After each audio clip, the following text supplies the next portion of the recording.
Et si je vous disais qu'une simple boule suspendue a prouvé que la Terre tourne? Un pendule si fascinant qu'il a inspiré un roman. En 1851, le physicien français Léon Foucault installe un pendule géant au Panthéon de Paris.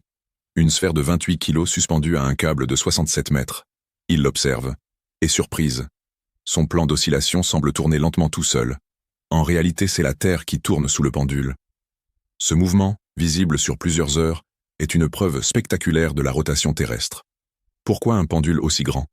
Plus le câble est long, plus l'oscillation est stable et dure longtemps.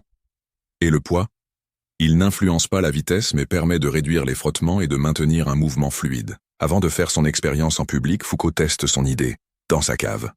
Avec un pendule plus petit, il vérifie que le mouvement suit bien ce qu'il avait prévu. Lorsqu'il présente son pendule géant, Napoléon III est tellement impressionné qu'il décide de financer Foucault pour perfectionner un autre appareil, le gyroscope, qui prouvera aussi la rotation terrestre. En 2010, le pendule du Panthéon tombe et se brise.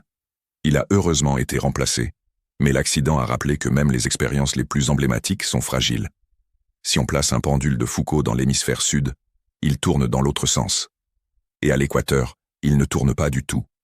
Un détail qui a perturbé plus d'un scientifique à l'époque. Ce pendule fascinant a même inspiré un roman, Le pendule de Foucault, d'Umberto Eco.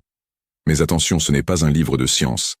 C'est une histoire de complot, de société secrète et d'ésotérisme, où le pendule devient un symbole du savoir perdu et des mystères cachés de l'univers. Alors, la prochaine fois que vous voyez un pendule de Foucault, souvenez-vous, il ne bouge pas. C'est nous qui tournons autour de lui. Abonne-toi et like mes vidéos si tu veux plus d'histoires étonnantes.